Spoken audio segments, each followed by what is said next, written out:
the NHS has gone about thinking about these sort of things in the wrong way. Mm-hmm. So I tend to think about 4 F's when thinking about models of care.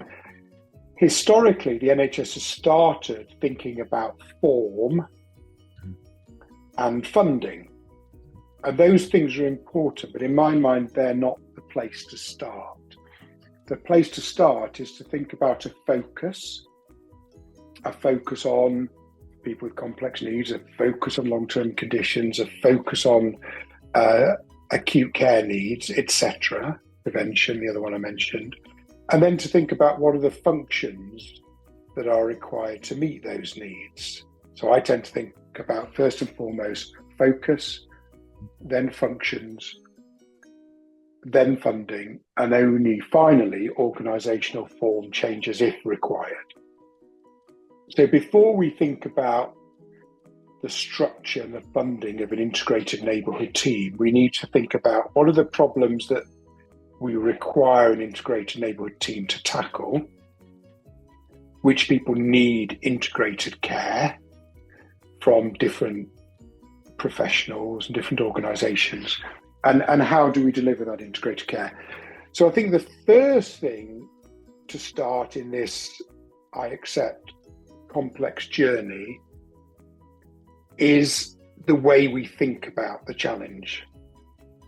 So what I spend a lot of my time doing is to help, and I get a lot of satisfaction from, is helping people to think differently.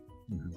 So rather than thinking about a whole population and how we meet the needs of the whole population, let's start to break it down a little bit. And I would argue it's not that complex. I'm really only talking about 4 big models of care: primary prevention, long-term condition management with secondary prevention, tertiary prevention for those most at risk of escalation of care needs, and then same-day demand.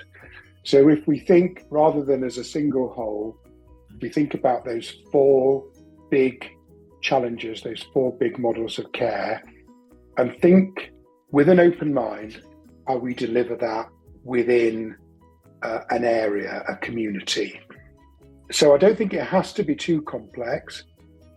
And in fact, in a way, if you break things down, it makes it less complex.